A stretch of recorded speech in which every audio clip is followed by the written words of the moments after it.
দেশনেত্রী বেগম খালেদা জিয়ার জন্য।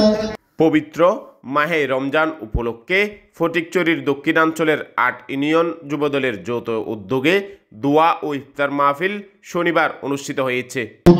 নানপুর আবু সুবহান উচ্চ বিদ্যালয় মাঠে আয়োজিত ইফতার মাহফিলে প্রধান অতিথি ছিলেন চট্টগ্রাম উত্তর জেলা বিএনপির সদস্য ও ফটিকছড়ি উপজেলা বিএনপির আহ্বায়ক অবসরপ্রাপ্ত কর্নেল আজিমুল্লাহ বাহার।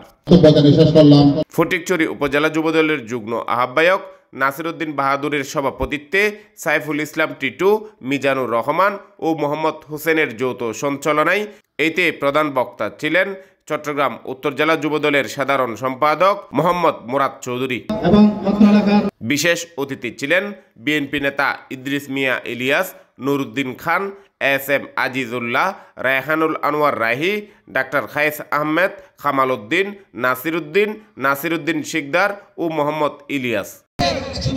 বক্তব্য দেন উপজেলা যুবদলের আহ্বায়ক মুর্শেদ হাজারি, সদস্য সচিব মাহমুদুল হাসান দিলু, ফটিকছড়ি পৌরসভা যুবদলের আহ্বায়ক মঈনুল্লাহ উজ্জ্বল, নাজিরহাট পৌরসভা যুবদলের আহ্বায়ক উমর ফারুক চৌধুরী ডিউক, সদস্য সচিব ইব্রাহিম বিজয়, ফটিকছড়ি পৌরসভা যুবদলের সদস্য সচিব আসানুল করিম রাজন, ফটিকছড়ি উপজেলা ছাত্রদলের সদস্য সচিব ইঞ্জিনিয়ার বেলাল উদ্দিন মুন্না, যুবদল নেতা গাজী মুর্শেদ, মোহাম্মদ রিয়াদ, হামিদুল্লাহ, মোহাম্মদ বুরহান, মোহাম্মদ শাহেদ ও জয়নাল হাজারি।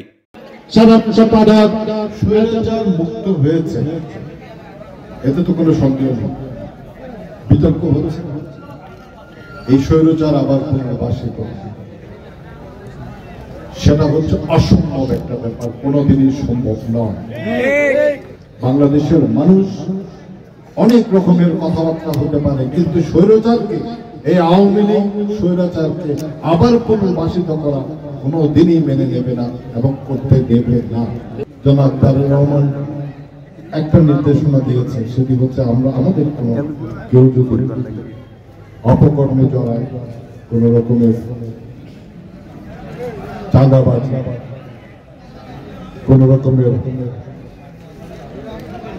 সমাজ বিরোধী কোন কর্মকাণ্ডে যেটা করিয়ে সম্পত্তিপূর্ণ করতে পারে, সেগুলোকে যদি কেউ জড়ায়, তাহলে অবশ্যই তাকে সাংগঠনিক এবং আরো অন্যান্য রকমের যেগুলো শৃঙ্খলা বিরোধী যে কর্মকাণ্ড আছে, সেটার জন্য যে রকমের ব্যবস্থা গ্রহণ করা প্রয়োজন দেশীয় আইনে, সেটা কিন্তু করার জন্য নির্দেশনা দিয়েছে। সেজন্য আমি বলছি স্পষ্ট কথা সবাইকে, আমাদের অনেকে, বিশেষ করে যদি বলা হয় এখন অনেকে অনেক ভুইপুর, অনেকে অনেক হঠাৎ করে এসে বিরাট নেতা সেজে গেছে, যারা কিন্তু 5 আগস্টের আগে তাদেরকে খুঁজে পাওয়া যায় না, আমরা খুঁজে পাই নাই, আমরা তাদেরকে কোনোদিন চেহারাও দেখি নাই।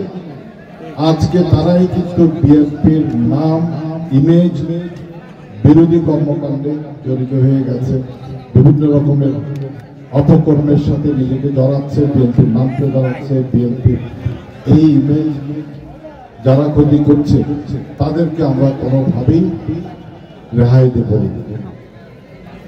আমরা কোনোভাবেই তাদেরকে বলবো না বা মেনে নেব না যে তারা এই জাতীয় কর্মকাণ্ডগুলো করে দলের ইমেজ ক্ষতিগ্রস্ত করে কোনো পদক্ষেপ গ্রহণ করবে বিএনপির নাম ভাঙিয়ে, সেটা আমরা করতে দেব না। একই সাথে অন্যান্য দলের যারাও গণবিরোধী কর্মকাণ্ডে জড়িত থাকবে বা হবে, তাদেরকেও আমরা ইনশাআল্লাহ আগামী দিনে জনাব তারেক রহমান নেতৃত্বে, বেগম খালেদার নেতৃত্বে যখন ভোটের সরকার নির্বাচিত হবে, জনগণ যখন ভোট কেন্দ্রে আসতে পারবে, আগামীতে এই দক্ষিণ পরিচিতিতে ইনশাআল্লাহ আবার দাঁড়িয়ে বিপুল ভোটে জয়লাভ করে আবার জনগণের সরকার বিএনপি নেতৃত্বে প্রতিষ্ঠিত হবে।